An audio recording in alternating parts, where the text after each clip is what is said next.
You know, when I look around at all the entrepreneurs who are grinding it out, spending 70 to 80 hours per week growing their business, you have to ask yourself the question, at what cost? Hi, my name's Tim Uchuk, and in this podcast, we're going to be exploring the tools, tactics, and strategies for crushing it and scaling your business without making the ultimate sacrifice of your time and freedom.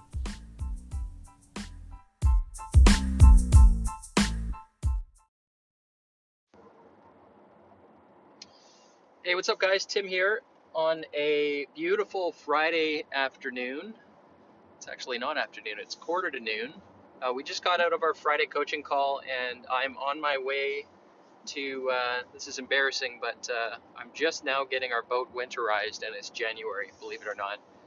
So I'm going to pick up our boat, and thought I would hop on here, and I want to talk to you today in the podcast on a strategy that will immediately inject stability into your business, into your teams. And just to give you context, we chatted about it. We probably chat about it almost every coaching call because it's such an important strategy that so many business owners don't take advantage of. And before I get into this strategy for injecting stability into your business, into your teams, let's take a step back and talk about the why. And if you imagine hitting the fast forward button, 3, 4, 5 years go by, and this notion of transforming your business into a sellable asset is kind of what we're talking about in terms of the why, in terms of the importance of setting systems like the one I'm going to share with you up and putting them in place.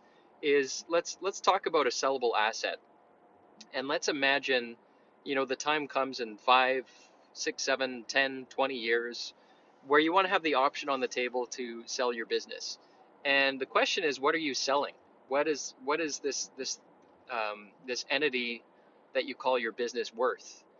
And if you look through the eyes of somebody, potentially who were to buy your business, not that you necessarily want to buy it, but to have the option requires for us to think through what in the heck we have to offer in the future if this scenario were to arise. And typically when you're valuing a business, you look at things like the assets, not only the physical assets, but the customer list is an asset.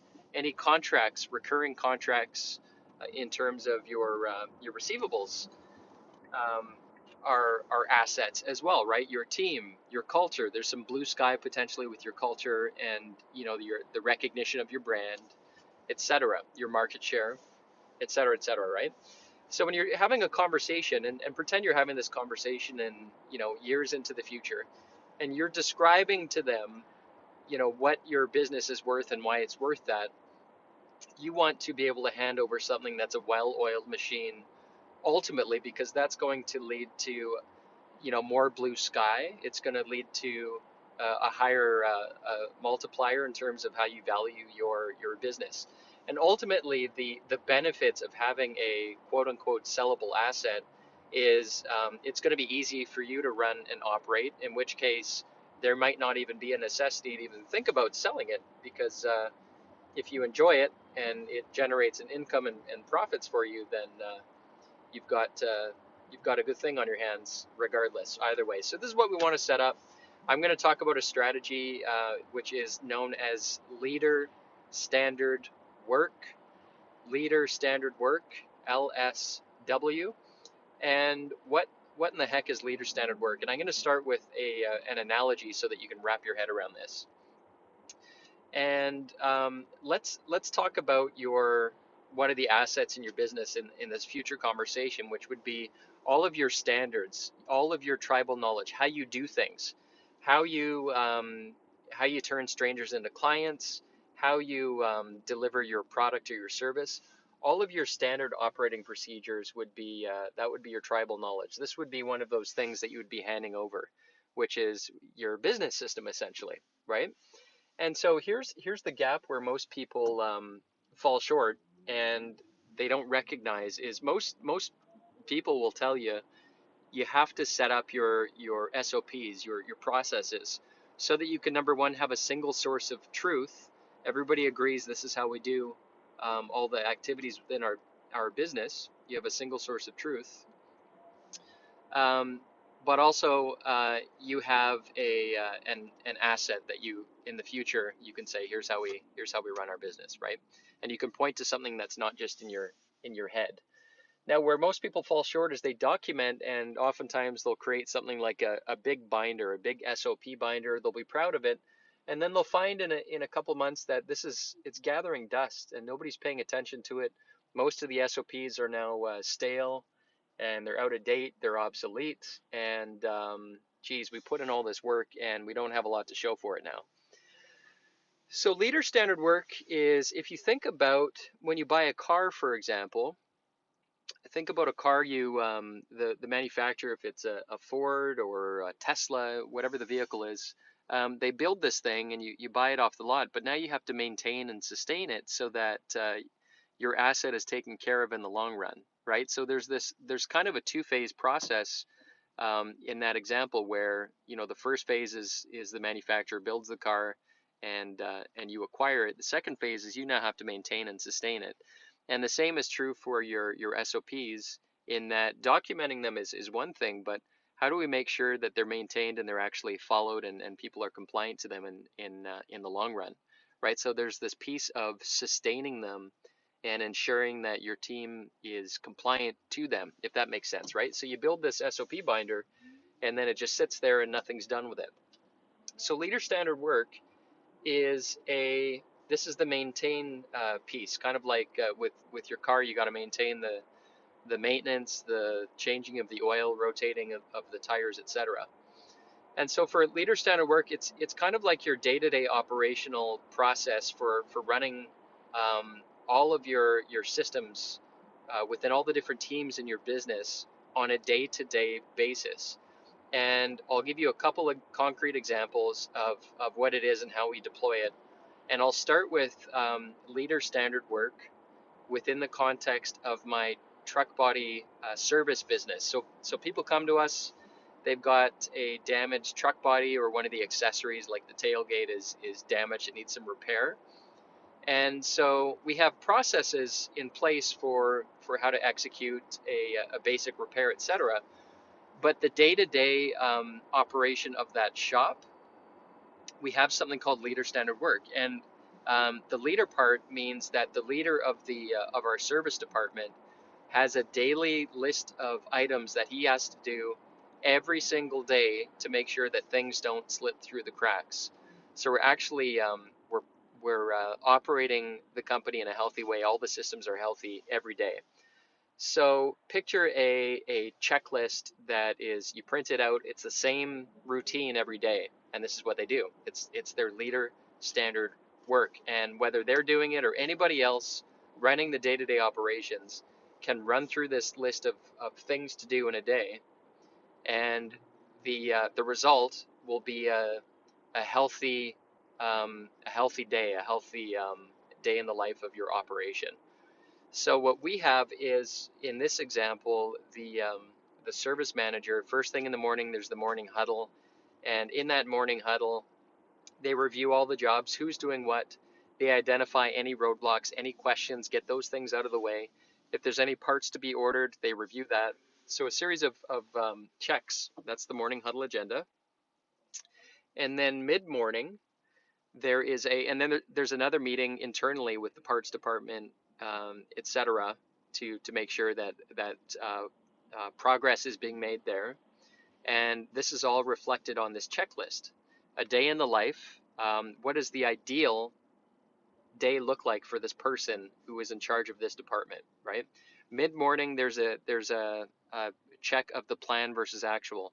So they do a walkabout and they check plan versus actual of all the jobs that we're working on, so that the day doesn't pass by and somebody doesn't say, oh shoot, I forgot to let you know that this job has been sitting for 8 hours now. So they proactively, mid-morning, it's part of their leader standard work, they will check in on all the jobs and make sure that we're still on track. And then there's a midday, same deal. There's a mid-afternoon, same deal. And they, part of that is follow up with the customers, make sure that they're in the loop, et cetera, et cetera.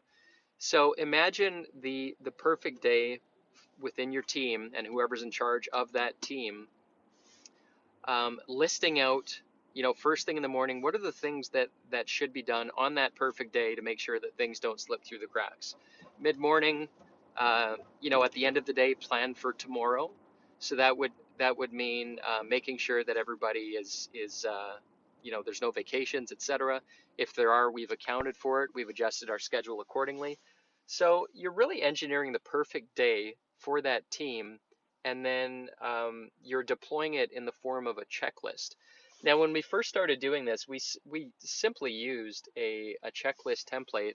We created it in a spreadsheet, um, and we printed it out. And every day they would just start a new one. And the beauty is, if they were sick or away, they would just hand this off to Plan B, and we would know and have peace of mind that the day to day was running smoothly because of this thing called leader standard work. So I hope this makes sense. This is where you're actually deploying a lot of your processes in the day-to-day operations beyond just an SOP binder. You're actually deploying it in a way, and this is like your standard operating procedure for a day in the life within a certain team. Now, another example. So we started with paper. We now do it digitally, and I'll give you one more concrete example here, and then we'll wrap up. So in terms of, think about within the context of a salesperson, and a salesperson, if we were to engineer a perfect day in the life for a sales team member, think about their daily activities and think about the tools that your typical salesperson uses. And what would a perfect day look like for this salesperson? I would imagine, to keep the systems healthy, the tools healthy, etc. They would have to go into the CRM, so your customer relationship management. This is where you manage your pipeline, right? All of your deals, your opportunities. So I would imagine every day they are jumping in, looking at all their deals, and making sure that all the deals are in the correct stages, and all the deals have a next action, ideally. If they're won, they've been moved to won. If they're lost, they've been moved to lost. I would imagine this should be done daily, not weekly.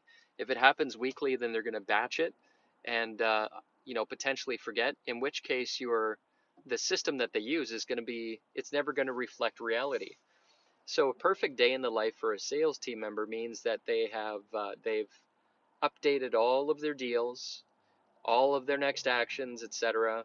All of the deals, I would imagine, have notes behind them, so you have context in case they have to go away on vacation. If they have any reporting, make sure that the reporting has been done on a daily. If they have an inbox, I would probably have a step that makes sure their inbox is updated on a daily basis, cleared. And so this would be a step every single day in this team. Every team member in your sales department clears the inbox, updates the CRM, updates their reporting, et cetera, et cetera, et cetera. Right? So this is like we're engineering the perfect day. If everything else went awry and they got these things done, it would be a good day for this team member. So we create this thing called leader standard work, and it eliminates all of that gray, all of the black and white, so everybody's clear. Here's the responsibilities. Here's the must do things on a daily. It's going to give you peace of mind and the ability to not have to micromanage. By the way, if these things are in place and they're transparent, you can see them, you can make sure that they're being done. It eliminates the need for you to have to micromanage, right? Because you've engineered the perfect day, and all you need to know is that this checklist is being followed. And if it's being followed, then you can sleep well at night, right? And there's no ambiguity on their part either. You guys have agreed. And by the way, a tip: if you are to create this stuff, create it with them. They are the stakeholders, and if you want them to have a sense of ownership in this, involve them in the process so that they can be a stakeholder. And if they have a part of the creation of this, then they have a sense of ownership for this, which means your buy-in is going to be much higher. So I always like to include all stakeholders when we develop this stuff. So it's not a top-down, here, do this, do as I say, and then it's, management has come up with this new thing and blah, blah, blah, what's it about? If you create them in the creation process, it's going to be much, much, much easier for you. So that's a tip on the change management side. But This is something called leader standard work, and if you can imagine in the future, if you get this digitized, if you can imagine this, this is how I'm able to run teams remotely because number one, we've engineered across all of the teams, what does a great day look like? And then we've turned it into a checklist, and that happens every single day, every single week. We deploy this thing called Leader Standard Work every single day, every single week, and we can track it because it's transparent, and everybody's happy. Everybody's on the same page. It's black and white. Uh, Things don't slip through the cracks. There's no blame game, no politicking in terms of sweeping things under the rug. And it makes for a much healthier organization. And getting back to the why, we talked about a sellable asset. Imagine handing over your business, or imagine you're buying a business that not only has their knowledge, tribal knowledge documented, but they have this thing you're describing, or somebody's describing to you if you're buying a business. Not only do we have our tribal knowledge documented, but we have a system in place to make sure that people are compliant on a daily, day-to-day basis.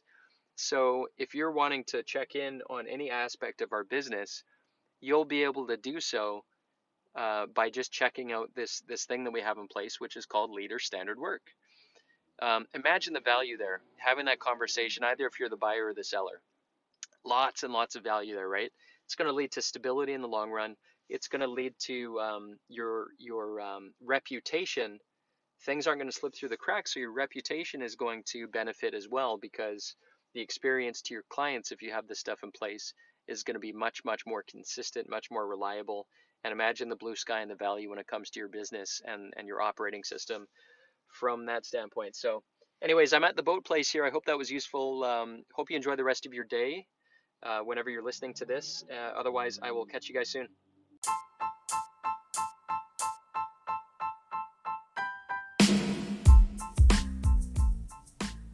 Hey, Tim Uchuk here, and real quick, if you enjoyed this podcast episode, if you could take a couple quick seconds to give it a rating, it would be very much appreciated. And secondly, if you're looking for more tools and strategies on how you can crush it in life and business, just head on over to bookwithtim.com, where I've put together a free case study which shows you how to unlock unprecedented freedom today by using the 2 power levers. Just head on over to bookwithtim.com. Until next time, wishing you success and freedom in your business. Cheers.